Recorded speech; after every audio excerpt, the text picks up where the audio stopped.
Bro Devara movie అయితే రావడం block buster hit కొట్టడం జరిగిపోయింది.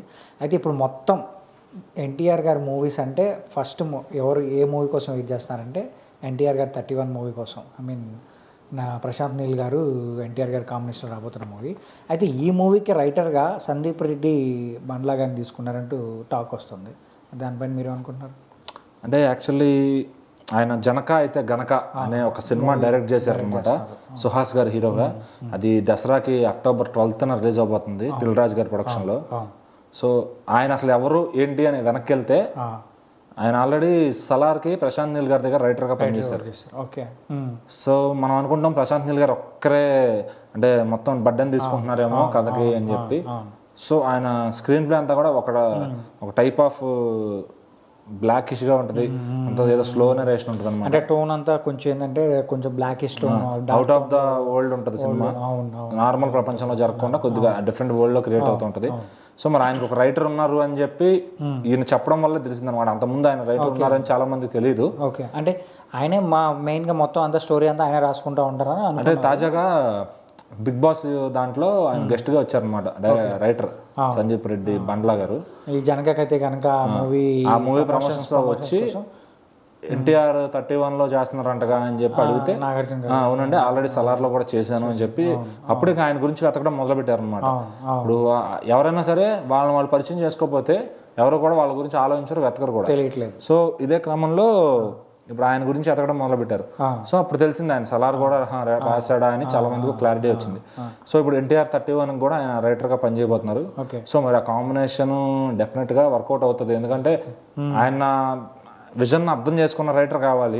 సో డెఫినెట్లీ ఈయన ఖచ్చితంగా ఆయన విజన్ అర్థం చేసుకుని. రూమర్ ఏంటంటే ఇది బంగ్లాదేశ్ బ్యాక్ డ్రాప్ లో జరుగుతుందని అనుకుంటున్నారు మరి మూవీ అంతా. అంటే అక్కడ ఉన్న రూలర్ టచ్ ఇదేదో గోల్డ్ ట్రయాంగిల్ అన్నారు. సో అంటే దాన్ని అసలు ఎలాంటి కథ చెప్తున్నారు, అందులో ఎన్టీఆర్ గారి పాత్ర ఒకటే ఉంటుందా, ఇంకా వేరే వేరే పాత్రలు వస్తాయా, మేబీ ఇంకేమన్నా భారీ కాస్టింగ్ ని ఉండొచ్చేమో చేసుకోబోతున్నారు. మాక్సిమం అయితే ఇప్పుడు ఎన్టీఆర్ గారికి ఉన్న క్రేజ్ కానీ ఇంకా అంత భారీ కాస్టింగ్ అవసరం లేదు. సో ప్రశాంత్ నీల్ ఎన్టీఆర్ పేరు ఎనఫ్ వెళ్ళిపోతారు. ఇదే ఈ ఒక్క పేరుతోనే కలెక్షన్స్ రాబట్టగలరు. అలాగే ఆ రైటర్ గారు ఏంటనేది ఆయనతో సింక్ అయ్యారు కాబట్టి సో ఆయన ఇంకా ఎలాంటి కథ చెప్పినా ఆయన సింక్ అయిపోయి ఆ స్క్రీన్ ప్లే రాసేస్తారు అనమాట.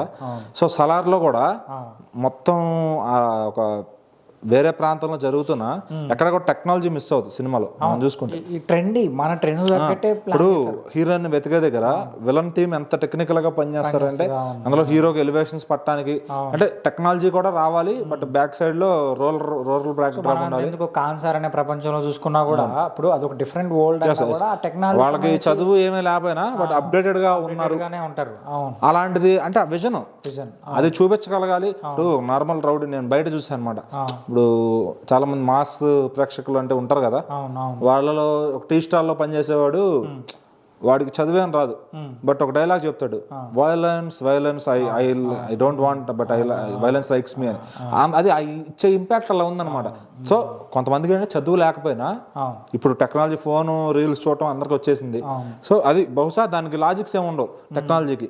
వాడు ఒకడు పనిచేసేవాడు ఒకడున్నా వాడుకునేవాడు రౌడీ అయినా పర్లేదని అంత ప్రిపేర్డ్ గా చూపించాడు. అంటే ఆయన విజన్ తగ్గట్టు తన రాత కూడా ఉంటేనే. కానీ ఏంటంటే మీరు ఈ రెండు మూవీస్ కంపేర్ చేసుకున్నాం అనుకోండి, ఇప్పుడు సల్లార్ కానీ గనక మూవీ కానీ డిఫరెంట్ పూర్తిగా అదేదో అన్నట్టు ఒక ప్రపంచంలో నుంచి ఇంకో ప్రపంచానికి వెళ్ళిపోయినట్టు.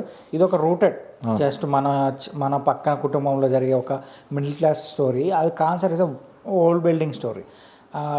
అంటే ఈ డిఫరెన్సెస్ ఏంటి అంత పెద్ద? బేసిక్ ఆ సినిమాకి వచ్చరికి ఈయన రైటర్ అండి, ఆయన చెప్పింది ఈయన రాయాలి. ఈయన అంటే ఈయన డైరెక్షన్ మైండ్ ఆఫ్ లో ఇది ఉంది. ఒక simple love story, family love story తీయాలి, ఫ్యామిలీ మధ్య బాండింగ్, కొత్త కాన్సెప్ట్ అనుకుంటే అది కూడా ట్రైలర్ చూస్తే అర్థం అవుతుంది ఏదో డిఫరెంట్ గా వెళ్తున్నారు. బట్ ఏంటంటే మాస్ గా కాకుండా ఆయన డైరెక్షన్ లో ఇలాంటి సినిమా చేయాలనుకున్నారు. అక్కడ రైటర్ గా పనిచేస్తున్నారు కాబట్టి ఆయన యాక్షన్ చెప్తే యాక్షన్ రాయాలి, లవ్ చెప్తే లవ్ రాయాలి. ఇదే క్వశ్చన్ ఆయన్ని అడిగారు నాగార్జున గారు.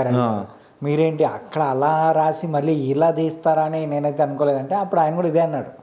అది డిఫరెంట్, నేను అది కూడా రాయగలను, కానీ ఈ నేటివ్ నాకు అంటే నేను చిన్నప్పటి నుంచి ఒకటి ఇలాంటి దాంట్లో ఆయన సక్సెస్ అయ్యారనుకోండి, ఒక హీరో నమ్మాలన్నా, ఒక ప్రొడక్ట్ ప్రొడ్యూసర్ నమ్మాలన్నా, సో నెక్స్ట్ ఇతను తీయచ్చు అనే భరోసా తను కల్పించుకోవాలి. ఫస్ట్ వైలెన్స్ తీసేస్తే అదేమన్నా బెడ్స్ కొట్టింది అనుకోండి, తను అంత ధీమాగా వెళ్లకుండా ఒక సింపుల్ స్టోరీతో వస్తున్నారు, హిట్ అయింది అనుకోండి, నెక్స్ట్ ఆయన ఇంకో ప్రయోగం చేయగలుగుతారు. ఇది సక్సెస్ అయింది, ఇంకోటి చేయాలి, దాంట్లో పెద్ద హీరోతో చేస్తే యాక్షన్ పెడతారేమో.